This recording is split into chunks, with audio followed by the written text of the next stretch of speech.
What's up, everybody? It's Gino coming at you to break down UFC Fight Night, Albazi versus Kara France. Before I get started, if you haven't done this, subscribe to the channel, like the video, leave me a comment below of your favorite Draftkings play or who your favorite dog play is this week, or if not even that, leave me a letter to boost the algorithm. Again, guys, if we could get one thing better this week, the one thing I'm going to ask for is the likes, because that will help increase the traffic, and I appreciate all you guys' support moving forward. All right, I'm gonna get this done in under 8 minutes. Let's get going. So we got Kara France versus Albazi. This is really simple.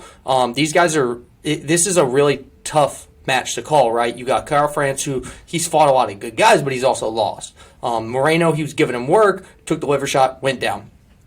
He's a lot of decisions over his career, but he's been getting finishes. If you look, he had 53 strikes to Moreno's 58 strikes, so he can run with you. He is battle tested. He's fighting an Albazi who's just been running through the competition, but who is the competition? He hasn't fought anybody yet. So if you look at it, 10 out of 16 of Albazi's wins have been submission, KO, TKOs. So he's got a good ceiling. Both guys are priced well, and it's near even money. So for the pick, I'm going to do the slight plus money because it's moved to Kara France, and then I'm going to go all in on Draftkings because I think this is a good fight that will go either way. All right, next we have Bruce Leroy Caceres versus Daniel Pineda. I really like Caceres here. I think Caceres at a plus 450 submission, that's a steal. He can do that. He has done that. He has both TKO and KO upside. He'll score well on DraftKings if he can do that, and I think he does that here. The under set at 1.5. He's fighting a Pineda who did have the performance of the night with the submission win over Lutz. He did lose, though, to Cub Swanson, Andre Feely. Those aren't good wins, and that makes me not like him. And so I am going to go with the favorite here at Caceres. And one more thing. Pineda has lost 5 fights since joining the UFC. This could be his way out the door. Altamirano versus Tim Elliott. So I think Tim Elliott's got a lot going on in his personal life right now, but he is a good fighter. He has moderate striking defense with decent wrestling. Nothing to write home about, and his DraftKings scores kind of show that. He scored 95, 97, and 76, so not the highest of ceilings shown over that little sample, but he could get a win here. And he said he's going to come out and do crazy stuff, no more decisions. So if he somehow does that, it's just the data doesn't support that statement. You could say stuff all you want, but that doesn't mean it's going to happen. He's fighting Altamirano, who's 3-1 over his last 4. Altamirano's plus 145 at 3-1. He finished Lacerda recently, TKO, round 1. He has multiple paths to victory here, and 6 of his wins have been submission, KO, TKO, and he has 12 wins overall. So, with that being said, I'm going Altamirano, but I'm going to be at least on the field on both fights because I don't mind this fight for a DraftKings play.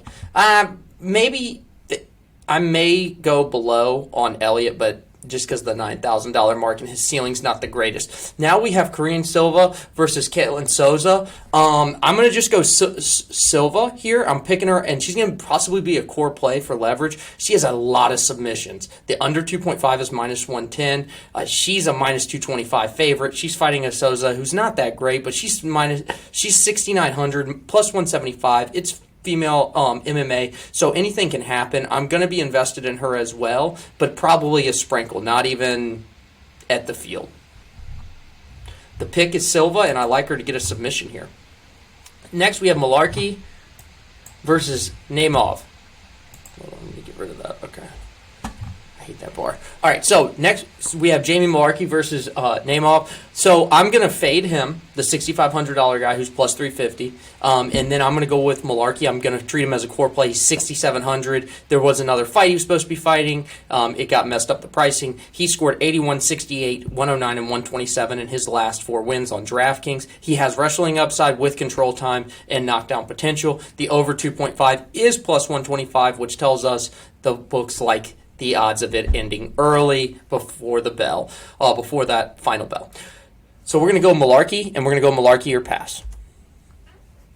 Dos Santos versus, that's right, another Ovid, Abukar Nurmagomedov. So he is $7,900 as an OV. That's enough in itself. I mean, he's probably the worst, but what does that really mean if you're the worst of some of the greatest groups of fighters that have touched foot on this earth in the Dagestanis. 2 of his 3 losses have been submissions, though. But Santos doesn't present that. He's more of a on the feet guy. I think Nurmagomedov is going to improve from this. I think he's been in camp, improving, working his skills. He lost his first fight in the UFC, which that's not always the worst thing because that's how you get better. He does have potential to get takedowns and control time. So I look to him to get better. I look for him to get past Dos Santos, but I'm going to be at least on the field on both because Dos Santos could get a finish here. Castaneda versus Gafurov. I'm going to go Gafurov, the dog here, at plus 115. Here's why. Both of his losses were decisions against Lineker and Helliger. Sorry. One was in the Dana White Contester Series, and I know that can kind of lead to a little bit of skepticism, but he's powerful. He's got striking. He's got powerful striking. He lost a split. He's never been knocked out, and he's won 2 straight in the LFA since dropping those fights. So I think he's improving. He's fighting a Castaneda, who really he beat Miles Johns, he beat Eddie Wineland, but that's not that impressive. He hasn't been knocked out though since 2014, so there's a good chance this does hit the over. And his first fight in the UFC was Wood. So both guys are relatively similar. I'm just going to go with the plus money side for value, but I'm going to be over the field on both of these guys. Next, we have Arlovsky versus Dontel Maves. This is really simple. If you watch the Hamdy call, we call it Hamdy. We're going to do the same thing with Arlovsky. Arlovsky's going to win this fight, but we're going to go underweight on both guys. Both guys' volume kind of stinks. Both guys are, I see the decision happening. So I'm actually going to go underweight on Maves and then pass on Arlovsky. I'm sorry, I misspoke. All right, Daniel Santos versus Johnny Munoz. This is going to be a Santos pick for me. Santos has several round 1 finishes over his career. He scored 119 in his win over Castaneda. It's his 3rd UFC fight. He's going to continue to get better. He is a questionable favorite due to being relatively unknown, but he does show the ability to get some wrestling upside. He's fighting a Munoz who we know a lot about. I questioned the chin after he got cracked round 1 by Gravely. He scored 83-91, and he does have some decent wrestling. But so with that being said, I'm going to be field on Munoz because I think Santos has the edge here, and I think Santos gets the win. But I will be over the field on Santos, at the field on Johnny. Okay, so we got Elise Reed versus Jinyu Frey. We're full fading this on DraftKings, and then I'm going to play the plus 110 Frey just for value. That's going to be the bet. Not overthinking. Next thing we have Damon Blackshear versus Luan Lacerda. I am going to go with Blackshear. I like him to get a submission, but I'm also going to play him on the money line. He's plus 1,100 to get a submission. He has submissions over his career. He does have some wrestling upside. He scored 1 takedown in each of his recent fights. He has several submission wins over his career. Although he's fought in lower promotion, he has fought to good fighters like Basharat and Sabatello. He has a very strong chin. He's never been knocked out or submitted. Goes to decision. I really like Blackshear here. He's fighting Lacerda, who has 9 wins in a row, which were all KO. TKO, submission, prior to his decision loss to Stamen. That was his first step up, and he lost. He's minus 140 in his second fight in the UFC. It's not the biggest money, but it makes me want to go with Blackshear. But I'm going to be heavy on both fighters because both guys present a good ceiling with how they win fights. Next, we have Maxim Grishin versus Felipe Lins. I'm going to go Grishin by decision. And Felipe Lins and light on the Grishin. So I'm picking Grishin, but I'm going to be heavier on Lins because Lins, if you look over it, he has a round 1 finish over OSP. He scored 132-91 in his last 2 wins.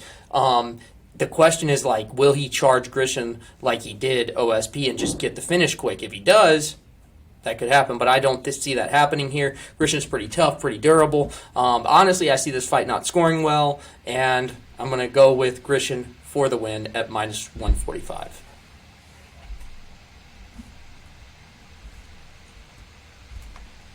All right, guys. Hey, I appreciate you hanging with me. If you have any questions, hit me up on Twitter. Hit me up in the Discord. Also, check out the DFS Army. We got a full slate of material for you to use, picking DFS in UFC, but also we have every other sport you can imagine. Getting millionaires this year in NFL, as well as MLB and NBA. Thanks, guys. Thanks for hanging with me.